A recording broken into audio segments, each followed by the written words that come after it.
Hello नमस्कार दोस्तों। इस वीडियो में हम लोग सीडीपी का सीटेट सीडीपी का यहाँ पे एक्टिव रिकॉलिंग करेंगे। ठीक है, अगर आपने इसको मतलब देखा है, आपने सीडीपी को पढ़ा है, तो ये वीडियो आपके लिए बहुत ज़्यादा इंपॉर्टेंट है। अगर आपने नहीं भी पढ़ा है तो भी इंपॉर्टेंट है लास्ट मोमेंट में, कि आपके रिवीजन का बहुत अच्छा काम करेगा। तो चलिए देखते हैं। यहाँ पे पहले हम बात करते हैं गिफ्टेड स्टूडेंट का। ठीक है, तो गिफ्टेड स्टूडेंट किसे बोला जाता है ये आपको पता होना चाहिए। तो यहाँ पे अगर गिफ्टेड स्टूडेंट की क्वालिटीज़ देखें तो पहली बात क्या होता है, इनका IQ क्या होता है, 140 प्लस होता है।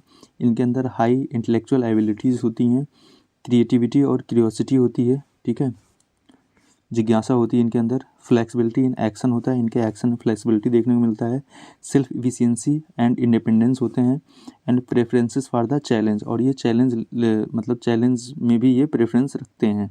ठीक है, अगर बात करें यहाँ पे जैन पियाजे की, तो इनकी बात करें, इन्होंने किसकी बात कर रहा था, कॉग्निटिव डेवलपमेंट थ्योरी की बात कर रहा था। फिर यहाँ पे बायोलॉजिकल मैचुरेशन की इन्होंने बात की। फिर यहाँ पे कंस्ट्रक्टिविज्म की बात की, एक्टिव लर्निंग की। अगेन यहाँ पे interaction with environment and thought over language हो गया। नेक्स्ट यहाँ पे ये 4 स्टेजेस की बात करते हैं, कौन कौन से, यहाँ पे sensory, pre operational, concrete and formal. ठीक है, ये 4 स्टेजेस की बात करते हैं। ठीक है, नेक्स्ट यहाँ पे बात करते हैं हम ग्रोथ एंड डेवलपमेंट की। तो ग्रोथ और डेवलपमेंट में आपको जो है यहाँ पे 3 चीज़ें को देखने को मिलती हैं। एक तो होता है आपका ग्रोथ होता है।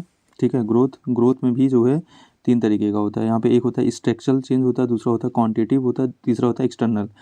स्ट्रक्चरल में मतलब जैसे आपका हाइट हो गया, वेट हो गया, ठीक है, क्वांटिटिव हो गया, और यहाँ पे क्या होगा, एक्सटर्नल ऑब्जर्वेशन हो गया। डेवलपमेंट की बात करें तो यहाँ पे क्या होगा आपका, यहाँ पे डेवलपमेंट में इंटरनल होगा, एक्सटर्नल डेवलपमेंट होगा, क्वालिटेटिव एंड फंक्शनल जो है हो जाएगा। फिर यहाँ पे कंटिन्यूअस प्रोसेस है, यहाँ पे वॉर्म टू टॉम्ब तक, एंड यहाँ पे प्लास्टिसिटी होती है, जिसको मॉडिफाइबल भी मतलब ये मॉडिफाइबल भी होता है। ठीक है, नेक्स्ट बात करते हैं यहाँ पे प्रिंसिपल में। तो प्रिंसिपल में यहाँ पे 3 प्रिंसिपल होते हैं। ठीक है, यहाँ पे सेफलो कैडुअल होता है हेड टू टो तक, उसके बाद प्रॉक्सी मॉडिस्टल होता है सेंटर टू पेरीमीटर, एंड यहाँ पे इंडिविजुअल डिफरेंसेस होते हैं। ठीक है, अगर आपने पढ़ा होगा तो समझ में आ रहा होगा। फिर यहाँ पे हावर्ड गार्डनर की बात करें तो इन्होंने multiple intelligences, musical and bodily kinesthetic and interpersonal and interpersonal others के लिए होता है, इंटरपर्सोनल सेल्फ के लिए होता है। फिर यहाँ पे लिंग्विस्टिक की बात की जाती है, भाषा की बात की जाती है। अगेन यहाँ पे लॉजिकल मैथमेटिकल हो गया, नेचुरलिस्टिक हो गया, एंड यहाँ पे स्पेशियल हो गया। टोटल ये टाइप्स की जो है ये बात करते हैं यहाँ पे जो है हावर्ड गार्डनर। ठीक है, फिर यहाँ पे बात करते हैं, यहाँ पे वाइगोस्की की बात करते हैं, तो ये जो है सोशल कंस्ट्रक्शन की बात करते हैं। उसके बाद यहाँ पे ZPD zone for proximal development की बात करते हैं। फिर यहाँ पे स्कैफोल्डिंग की बात करते हैं, यहाँ पे मतलब टेम्प्रेरी सपोर्ट की बात करते हैं। अगेन यहाँ पे लैंग्वेज ओवर थॉट की बात होता है यहाँ पे। फिर private speech, self regulation and social and the cultural tool. ठीक है, नेक्स्ट यहाँ पे देखते हैं इंक्लूसिव एजुकेशन से रिलेटेड। तो यहाँ पे आपका एक होता है ये RPW एक्ट 2016 का है, जिसमें 11 जो है डिसेबिलिटीज़ को इंक्लूड करा गया है।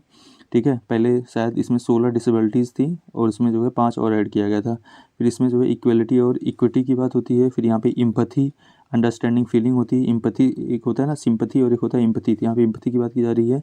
फिर होता है यहाँ पे accessible infrastructure, ramp and wheelchair की बात की जा रही है। फिर उसके बाद जो है यहाँ पे चाइल्ड सेंटर्ड पेडागॉजी। ठीक है, नेक्स्ट यहाँ पे देख लेते हैं।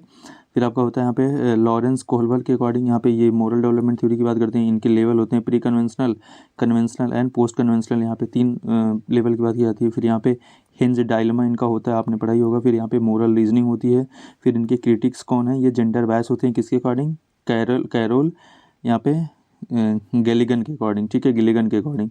नेक्स्ट यहाँ पे लर्निंग एंड मोटिवेशन की बात करें तो यहाँ पे ईरर वर्सेस लर्निंग अपॉर्चुनिटीज़ होती है। इंस्ट्रक्टिव वर्सेस एक्सटेंसिव मोटिवेशन होता है, एंड यहाँ पे मेटा कॉग्निशन होता है, thinking about thinking and critical thinking होती है, एंड प्रॉब्लम सॉल्विंग स्ट्रेटजीज होती है लर्निंग एंड मोटिवेशन के थ्रू। तो ये होल था आपका पूरा का पूरा जो है ये माइंड मैप था किसका, CDP का। ठीक है, थैंक यू।